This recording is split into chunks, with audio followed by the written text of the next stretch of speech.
赖清德是不能容许党团不听话，所以才会说出那句经典的话：民主不是票多的赢哦。你不是说议会多数你就可以决定各种事情，不是表决多数赢就可以了。26年所有的历史局势就一个字叫升级的升，全面性升级。赖清德的独裁继续升级。Ladies and gentlemen, welcome the host. 万年总召柯建铭下台一鞠躬啊！哦，哇，这个真是万年总召啊！我跟大家讲啊，柯建铭这一下台哦，这个是政坛震荡哦，这个是一个巨大的事件。柯建铭干总召从2000年干到现在。整整干了26年的总召，相当的猛，而且他还干过民进党代理党主席哦。这家伙可以说是上古神童。为什么？整个立法院里面干过第2届立委的人，整个立法院只剩2个人，一个叫柯建铭，另外一个就是韩国瑜哦。韩国瑜是跟柯建铭2个唯二并列，第2届开始干。那为什么第2届这么重要呢？因为第1届以前是不断的增补选，因为当时戒严状态哦，动员戡乱临时条款，所以冻结选举的。立法院国大代表各种选举在沦陷区的部分都是采用递补制，因为他没办法再选举了，所以当时出现一个很糟糕的现象，叫做万年国代、万年立委。第2届就是真正的上古神兽，为什么？因为他等于是真正开始改选之后元老级的人物。就可以知道说为什么韩国瑜跟柯建铭会一直说他们2个是老朋友。韩国瑜呢，他的资历1993年2月1号台北县区立法委员，连干3届，干到2002年，干了9年，当时3年1届。所以柯建铭这个一下其实相当震动，因为你就可以看为什么韩国瑜最喜欢跟柯建铭开玩笑，而柯建铭喜欢那边撸韩国瑜，因为这2个人呢，老早在1993年就当同事，当了快10年，当了9年的同事。然后呢，韩国瑜在前3届的时候也干过党团的书记长，所以呢3天2头就跟柯建铭在 battle。哦，那柯建铭这次下台一鞠躬呢，相当于像对一个时代的结束。蔡英虽然也是一个很资深的立委，也干过立法院的副院长，但是跟韩国瑜、柯建铭这种上古神兽比啊，基昌干立委的时候，柯总召都干总召干5年了，当立委就当了10几年了，那简直就连年纪都对不上。但是今天蔡其昌把柯建铭按在地板上摩擦，而且蔡其昌在立法院的成就不敢说比柯建铭高，但绝对不比柯建铭低。为什么？因为人家干过副院长，而柯建铭从来没干过院级单位的，因为院级单位就3长嘛，院长、副院长、秘书长。那秘书长一般不会由立法委员来担任，他一定是卸任之后或者是怎么样的状况他才去担任嘛。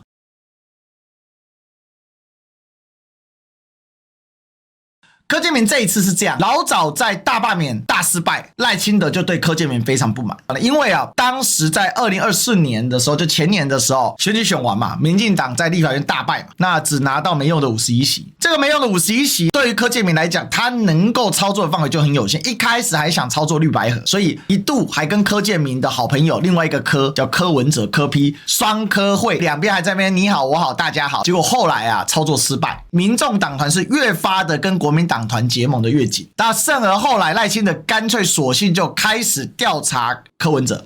调查柯文哲之后，基本上把整个民众党枪口就彻底的定调，就是对准民进党。所以柯建铭啊，对于小草来讲，仇恨值也是非常非常的高。另外啊，大罢免的时候呢，也让蓝营的非常堵拦他，所以呢，蓝白共同仇恨值第1名，那肯定是柯建铭。在这情况之下，赖清德就认为说，柯建铭，我们就在2024年选完的隔天，我们2个找了卓荣泰，就定下了大罢免战略。结果你执行失败，你该死。输掉之后，第一件事情就是想把柯建铭给换掉。当时呢，派了总统府秘书长潘孟安就去找柯建铭，告知说总统的意思是叫柯建铭自己辞，但柯建铭不想辞。赖清德又找了人，找了后来赖清德的好朋友叫薯条3兄弟的徐国勇阿用啊，来发动联署要干掉柯建铭。所以徐国勇就在党内用党秘书长的一个权威，压着民进党党团签名要换掉柯建铭。那柯建铭呢，第一时间没有屈服，因为徐国勇虽然资历很深，背后是赖清德，但柯建铭作为总召他的势力还是很大。比如说当时发生了一个事情嘛，就是大法官里面有一个叫刘静怡的，那刘静怡呢，因为之前骂过民进党，所以呢，民进党团的人对他非常的愤恨。最后是民众党支持刘静怡，国民党呢因为反对刘静怡的废死的一个立场，所以呢对刘静怡呈反对票。那民进党因为刘静怡骂了民进党，也否了他，所以出现一个非常诡异的现象是，刘静怡是8票同意，105票不能同意。这件事情让赖清德也很不爽。而这个事情发生什么时候呢？这个事情发生在大罢免完到前期的时候，2024 2024年8月30号，因为所以赖清德也是把他记在心里。我想说，我赖清德提名的人，然后结果你柯建铭带头作乱，然后柯建铭当时洋洋得意，所以赖清德既倚靠柯建铭搞大罢免，但是也对柯建铭恣意妄为的行径非常的不爽。毕竟赖清德不是蔡英文，他会给人家记仇的所以当时老柯直接呛赌说，谁敢挺刘静怡，林北开除谁。哇，党主席叫柯建铭吗？党主席叫赖清德啊，没有一个人敢投啊。刘静怡的事件让赖清德心里已经很不是滋味了。1年之后你在大罢免又大失败，新仇叠旧恨。那中间柯建铭呢最经典的失言是什么？就是被马德有事吗？问到什么？问到很有事。这一次大罢免大成功是谁发起的？这不是我是谁呢？因为公民团体，你们不是都说公民团体发起的吗？哎呀，我们和公民团一起的，不要再问白痴的问题。我先加个定论好了啦，柯建铭掰蔡其昌上位，赖清德独裁。26年所有的历史局势就一个字叫升级的升，全面性升级。赖清德的独裁继续升级，新仇叠旧恨。所以徐国勇这个发动，对于柯建铭当时牢牢掌握党团来讲，有些杀伤力，但还不大。但是这里面请注意，因为徐国勇他在个人关系上跟赖清德非常好，他是薯条三兄弟，徐国勇、赖清德、卓荣泰。所以为什么卓荣泰换不掉？我不早预言了吗？因为赖清德如果要换掉卓荣泰，赖清德会视为他自己的失败。个人身份上跟赖清德是换铁兄弟，薯条三兄弟，但是在他的政治派系上他是英系的，所以那一次对老柯的罢免既有英系的人，所以他这里面有点意思啦。当时徐国勇是利用他的派系力量加上个人关系串联，然后赖清德发动新潮流，但是联署的人很多，第一时间徐国勇压着签名，回头就把联署撤了，包含新潮流都有人撤，然后更没一些散杂的派系。那这个事情呢，这个事情呢是一个伏笔。其实当时我在看，我就说第一次绝对拔不掉柯建铭，他们当时派了谁去谈呢？他不是叫徐国勇去谈。王世坚只是负责跟柯建铭呛虾，因为英系当时出了一个事情让英系很不爽，因为王世坚呛柯建铭的背后有一个理路是陈明文的儿子陈冠廷当时想要当国防外交军事委员会的高级委员，结果赖清德下令要沈伯洋来当。柯建铭过去跟蔡英文非常好，赖清德刚上任的时候，柯建铭还去找过蔡英文，还跟蔡英文还 po 了一张照片，就是有柯爸英妈之说嘛，等于说养了不少的小白脸。结果柯建铭竟然选择背叛英系，帮助沈伯洋上位，这件事让陈明文气得七窍生烟。当时陈明文已经回嘉义去养猪捞钱了因为他们搞了一个什么条例，就是他盖猪舍赚得盆满钵满。那陈冠廷就他儿子嘛接班，就陈冠廷等于说被当细汉的戏弄，所以这事情就让柯建铭跟英系的裂痕很深所以我当时的判断就是说，柯建铭维持他力量，第一个他在新竹有盘踞的力量，第二个呢过去跟英系绑定很深，所以蔡英文在一荣俱荣，一哭俱哭。但蔡英文的英系还在，但蔡英文英系的大当家陈明文隐居到幕后，透过他儿子陈冠廷来操作。但陈冠廷终究不是他老爸，程度跟政治的手腕输陈明文他妈输了3000条街吧。明文规定，因为陈冠廷就是一个有点理想主义者、书呆子气息，所以他不太懂那个政治的水深这也是为什么柯建铭对陈冠廷也没什么好话，这样对待英系。可是赖清德这个人叫做4个字：反复无常。柯建铭是想要透过在英赖之间做这种平衡木的玩法，就双手拿了玩法来巩固自己的力量。他是殊不知老柯真的是老糊涂一朝天子一朝臣。哪怕蔡英文还在，也不断在地下做很多活动，萧美琴也还在做副总统，但是蔡英文的力量就是会慢慢输给赖清德，这个是不可能改变的事实。因为台湾的总统制是总统皇帝制，柯建铭玩这种双头押宝，其实还是一样让赖清德对他很不爽。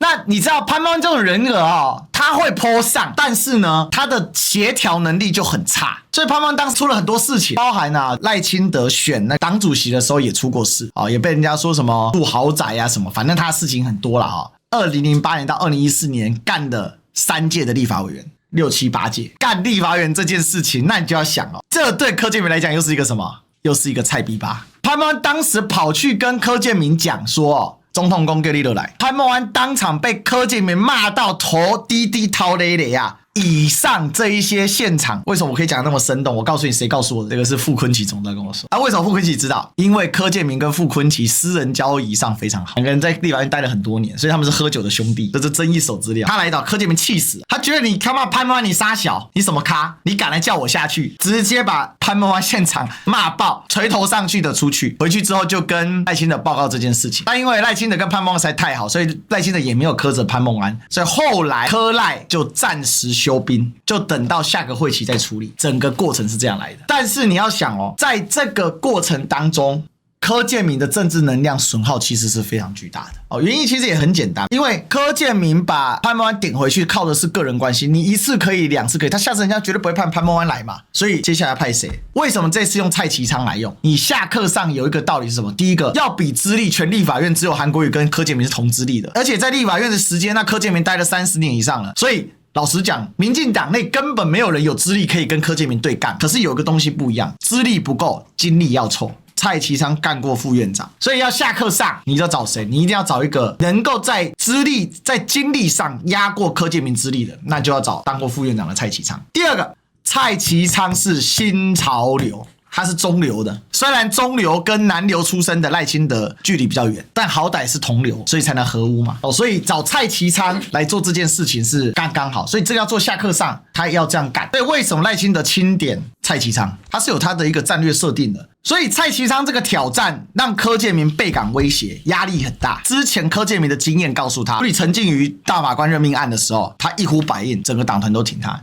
上次潘孟安来被他骂回去，蔡其昌他没办法正面跟他对干，但是他想说他可能会拉拉看周围，如果再直接投票的话，也许他有机会会赢。结果呢，今天最后没有投票，最后用推举制，就大家欢呼通过，蔡其昌直接当选，都没选，没选就当选。为什么？因为柯建铭在今天要走进会议室之前，他发现人家这次赖清德局部的比较深，而且还有一个重点，他能掌握的票不到10票，这今天黄阳明爆料的，所以柯建铭很黯然伤神。干了26年的总召啊，1/4个世纪啊，他的任期比雍正皇帝都还长啊。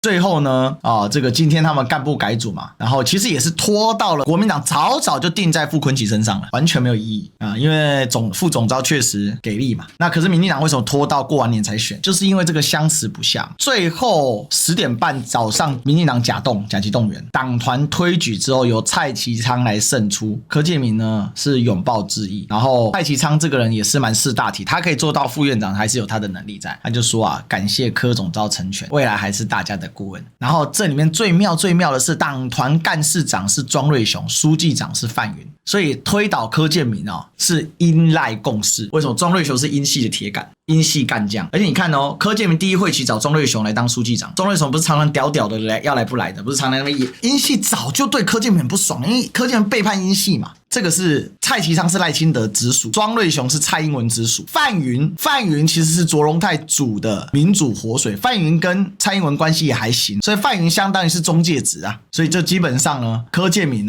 聪明一世，糊涂一时，以为他永远可以操弄权势，结果输得一塌糊涂。在这一局里面，柯建铭彻底的被赖清德玩死了。第一个所以我们总结一下这整个过程柯建铭总召掰这件事情。是因赖共识，代表什么？代表最近蔡英文又出招了嘛？这个赖清德不是去做健康操吗？然后蔡英文不是说去爬山吗？后来两个不是就相约去爬山了吗？做健康操跟爬山，老实讲，赖清德这辈子的心魔就是蔡英文，所以赖清德从来不敢在正面战场上跟蔡英文对干，所以总要一些释出善意的过程。干掉柯建铭就是两老共同决议出来的场。所以柯建铭为什么最后连10张票都没有？因为最有势力的蔡英文跟赖清德联手把柯建铭给做掉了。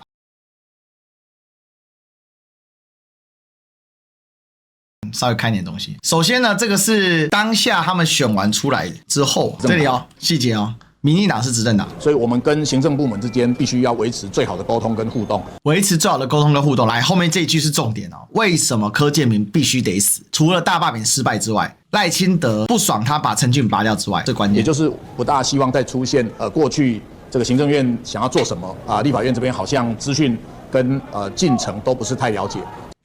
代表什么？柯建铭强调党团自主，蔡其昌说要同步，要跟行政院来进行同步。这就是赖清德为什么这么堵拦柯建铭？因为柯建铭把党团作为自己的势力范围，作为跟赖清德做权力交换的一个底气，而赖清德就是要完全掌控党团。因为大家别忘了，赖清德干了很久的立委啊，他先干国大嘛，后面去干立委嘛，之后才去干市长，然后干行政院长，干副总统，最后来干总统。赖清德的成长历程是这样来的，所以赖清德是不能容许啊党团不听话这件事，因为他自己是立委出身的，所以大家知道这个概念是这样的。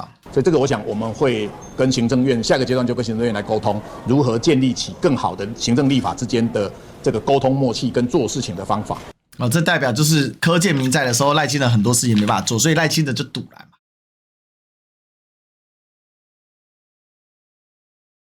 为什么赖清德这么排斥去立法院报告？不合逻辑嘛？因为韩国瑜这些出招是很精细的。韩国瑜说一定要礼遇，统问统答。为什么？因为统问统答是上一波叫赖清德来国情报告的时候，会期的时候争论的时候，民进党团画的底线叫做统问统答，而且拿这个来戳傅昆萁跟徐巧芯嘛，两边 battle 的要死要活的。所以韩国瑜当然这次韩国瑜是精细设计的，进去就给你统问统答，礼遇礼遇。结果民进党团在那边要死不活的，就代表大家都知道赖总统去立法院一定落赛嘛，民进党团如果打那就很扯嘛，因为韩院长都告诉你指出明路了嘛。那如果赖清德去以毒乱回也很扯，那如果赖清德通过了，结果赖清德不去那更扯，所以扯，基本上民进党这一局还没开始就先落下风了。现在少了柯建铭之后，你要在党团协商里面阻挡韩国瑜去推动一些事情是困难的。为什么呢？因为这位置越坐越稳。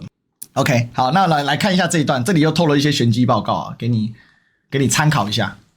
今天上午在沟通议程的时候，也有党团干部提到有关总统国情报告的日期、问答的方式等要进行沟通，因此我们本院听取总统国情报告是宪政上重要事项。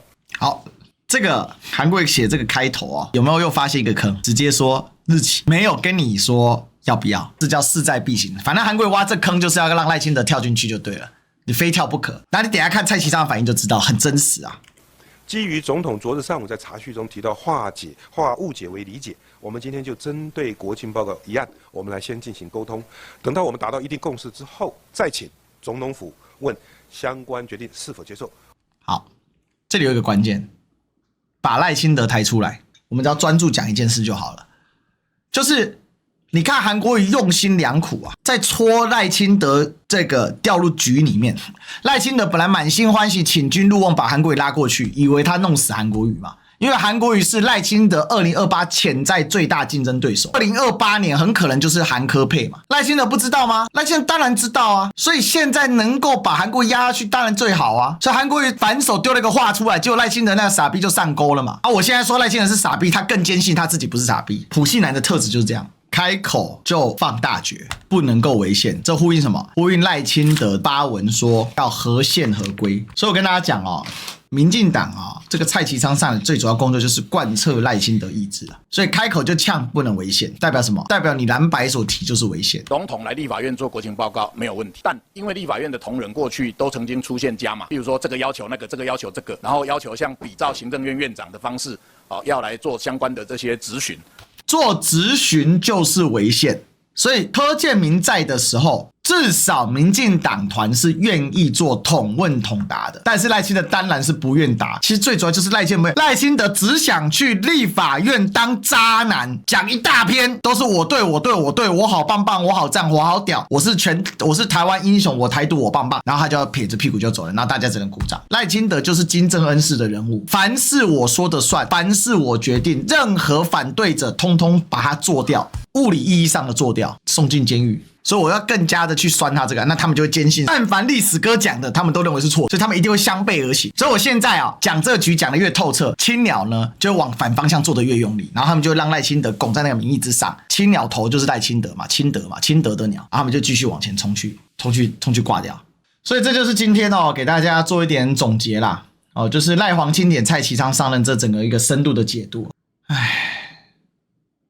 其实有时候觉得蛮悲哀的，就是这些人为了要逃脱他们自己的一个应负的社会话语的责任，然后专门都做这种，都不敢面对现实啊。也不敢面对挑战。我做自媒体这几年啊，我始终相信一件事情啊，自媒体就是狭路相逢勇者胜，敢于挑战的人就会多得，就这么简单。